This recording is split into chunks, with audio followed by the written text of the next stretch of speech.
Hey there, everyone, and welcome back to the second installation of basic drone video editing for drone operators. So in the last video, we set ourselves up in Final Cut Pro, and we actually imported a couple of clips, but most importantly, we set up our first library. And in that library, we created a project and an event. And we're looking at the events that we have in the project right now, a couple of clips. Over on the right-hand side, we took a quick look, but we didn't spend too much time on some of the tools over here. So we'll be looking at those as we move forward in the series. But overall, here we go. Here's our library, our project and collections. Here's our editing screen where we can see what's going on. Here's our information. And as we start getting ahead into higher end topics, we're going to be doing more over in this inspector. Down below us, we've got our effects and our transitions. We also have some tools for snapping to the grid and also tools for solo selected items for audio. So there are several more tools in here.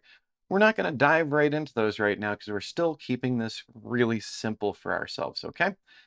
And finally, I wanted to say, so why is my face not up on screen? Normally people will have themselves up on screens as they're going through tutorials. And quite honestly, I want to utilize all of the space that Final Cut has and all of our different areas so I can see everything. If we put a little video of me down here in the lower right corner, it's going to block off all those cool effects and those transitions afterward. So I'd rather not block any of that. You don't need to see me to follow along with this, I don't think. So, all right, last one, we did import a couple of videos here. And one of the things that I'd like to do now, since we're moving these things along, we're beginners here, but we'd like to, actually start doing some things. So let's start doing some things. Down below on the bottom, that's our timeline. We can see our video clips in here. And we're going to be doing a lot in the timeline. Above the timeline, so in that video area where we see where things are going on, we've got some tools in here. We can transform our video, crop our video, distort our video. We can also balance color, match color between clips, show the color inspector. These are advanced topics that we're going to get into later, I promise.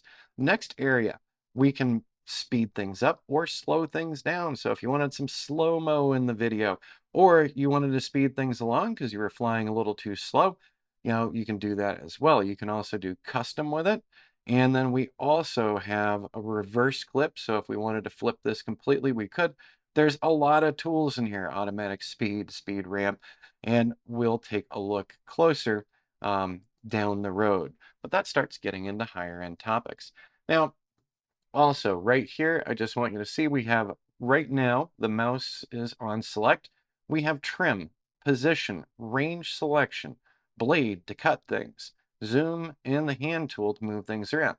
9 times out of 10, you will find me with the little pointer here, so just our select. But as we're starting to edit these things, we will be utilizing the blade tools and other tools. So there we go. All right, one other thing that I should note to you, a lot of drone pilots, when you're just getting into drone video, a lot of drone pilots will hit the record button and they will forget it. So they'll bring the drone back in and they'll have 15 minutes of straight video. So one big 15-minute clip. That's a lot to deal with. Now, when we think about watching movies, watching videos on YouTube, any kind of entertainment, if you start watching really close, you'll notice that scenes are only a couple seconds long usually. Sure, there's some great fight scenes where people, they keep the fight going through a whole series of things, and it's really cool to see a video like that. But 9 times out of 10, when we're watching videos, these are very short clips. So this whole entire clip that I have here is apparently 1 minute and 43 seconds. See that right there? So as we scroll through this, we can see that's a lot, and there's a lot of motions in here that we don't need. We were flying close to an airport. We did have our authorization to do it in our unlock code, but we had to keep bringing the drone down as there was a good bit of low flying aircraft in the area. So a lot of this clip is junk, and we need to figure out, what do we want to show off? And here, there's the drone launch. So I can have the drone lift off here and start doing its thing. We probably didn't need that beginning.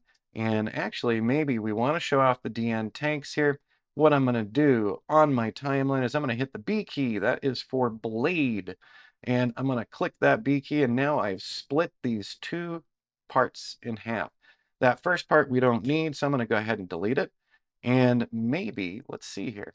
Let's get this up in the air. So I like that so far. That could be a decent intro here. And now the DN tanks disappears behind that. And maybe right about there, we'll cut that. And then we can scrub through. So you can play this, by the way, I'm using shortcuts regularly.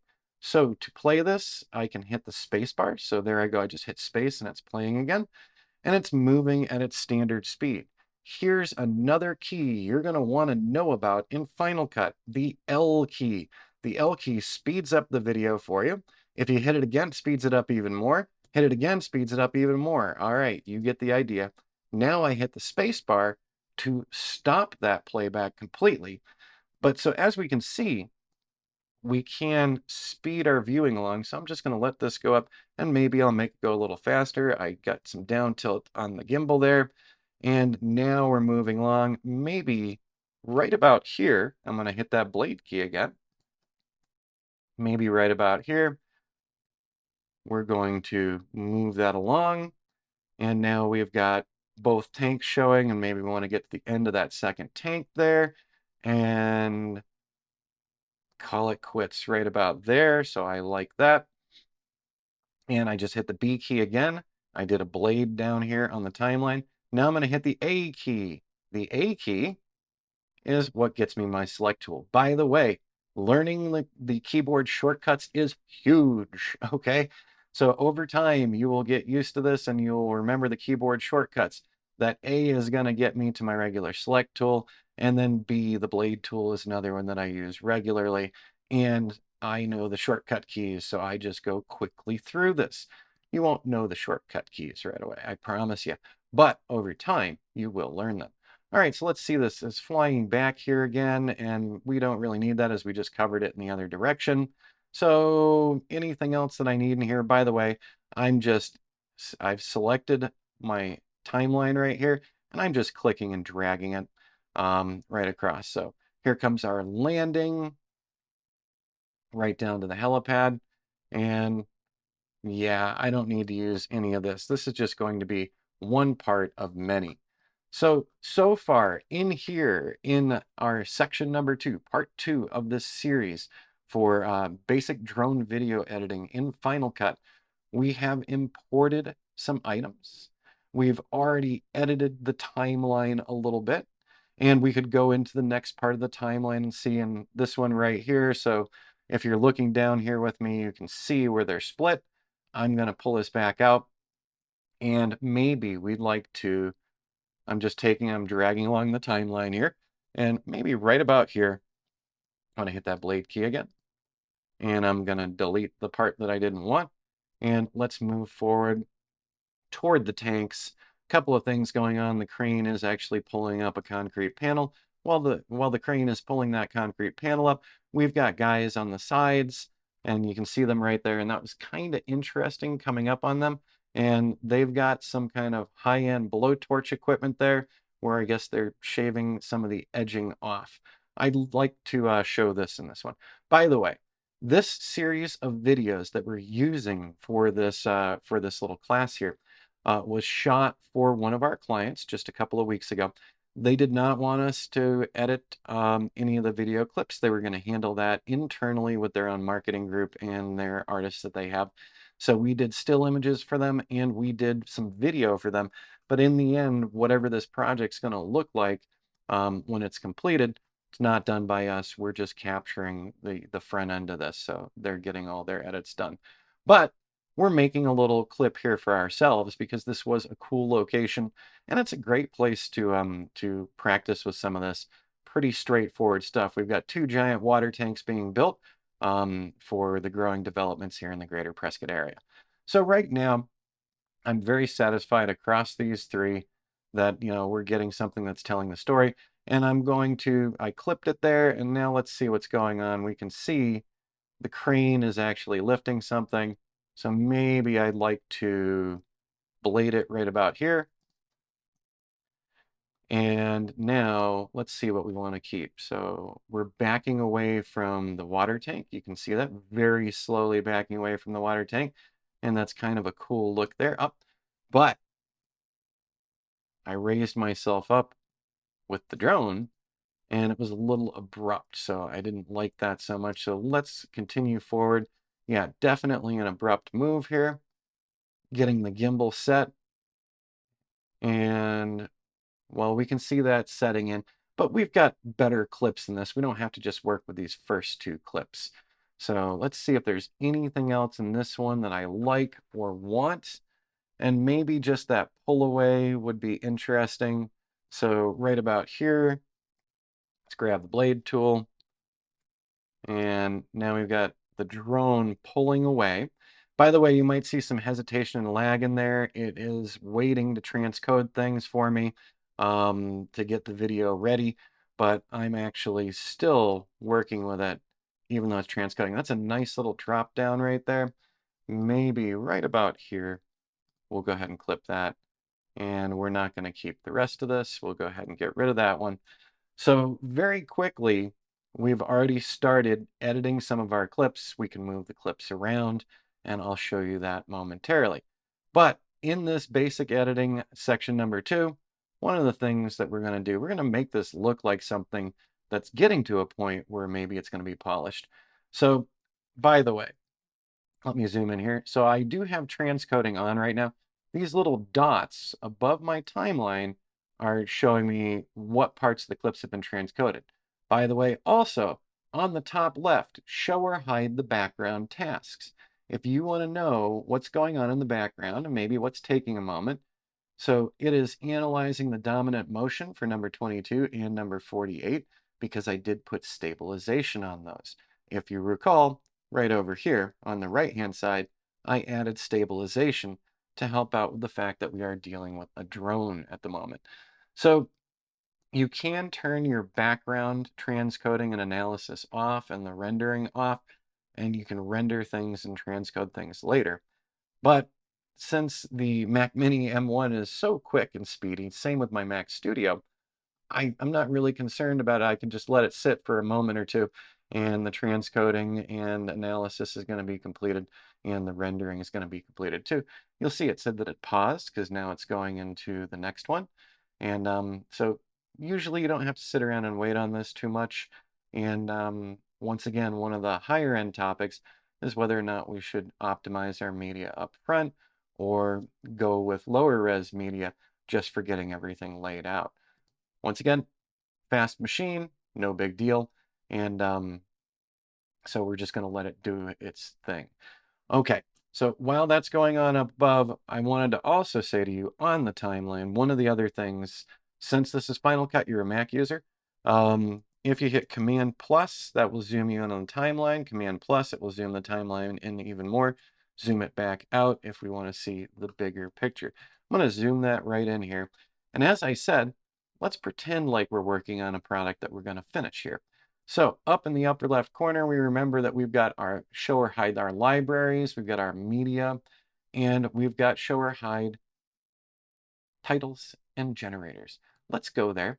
And I happen to have a lot of titles. The reason why I have a lot of titles is because I've purchased some. So let's do cinematic. I'm just looking through. Each of my titles has multiple titles in it. So if you do make purchases of title packs, you've got a lot of things to choose from. So let's say I'm going to go with the clean lines here, and I'm going to drag this down to the front of the project in front of that first video clip. Now we have a title area. So so let's just do DN tanks.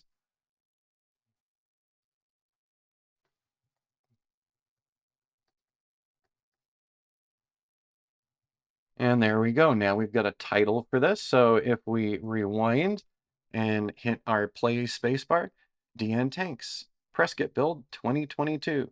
And there we go. We come right into our video where the drone was lifting off. So that looks pretty good to me. If we want to scrub through this quickly, remember we can speed this up by hitting the L key. So Just remember, if you hit the L key, it speeds it right along a little more so you can go through and see what you think of how you've laid out your clips so far. Pretty simple, pretty straightforward. There we go. So the differences in there. And also, maybe these transitions are a little harsh. So we're clipping from one piece to the next. So what can we do about that? Well, over on the right-hand side, lower right corner, we have our transitions. And we also have our effects. So I could take the standard cross dissolve here and drop it in between the title and the first one. Let's do the same thing again here. We'll drop that one. I'm just dropping them right on the edges from clip to clip. And just to be a little different, let's go find the cube one here. Always looking for, there we go, cube. So the final clip, we'll have it do something a little different, but let's see what that does to us. So I'm hitting the space bar, and there's that fade from the earlier clip to the next clip. And as I said before, there are a lot of transition tools out there. Once again, other plugins that you can buy for Final Cut Pro as well. So Final Cut Pro gives you all of the basics to put something nice together. But then if you want some extra tools for higher end display, for higher end cross dissolve type things, transitions, you can purchase more and more. And as I said, over on the left hand side, we're in the titles menu right now, and I have a ton of different titles from different vendors online who sell plugins. So we also have our M-Tracker 3D, M-Tracker 3D area for some higher end advanced topics as well. So I think we're going to stop this one right here because we've done some initial edits, and maybe I'm going to go grab that DN tank. So I'm going to do Command C for copy. I'm going to bring this back over to the other end, Command V for paste. And now we have this finishing out, and maybe we want to do, let's just do one more simple cross dissolve here. And we've got our project starting to come together. All right, in the next video, we're going to go through, select some additional clips, use some additional tools, some basic tools, and get ourselves set up for actually exporting this simple little video out onto our desktops, maybe out to YouTube, maybe to other streaming services as well. So that will be seen in the upcoming segment number 3. So stick around and check out the next one. By the way, if you want to stay up to date with this video series, be sure to like and subscribe down below. And when you subscribe, you'll be notified when our newest videos come out and when our newest videos on this series comes out. All right, everybody, we'll see you in the next video.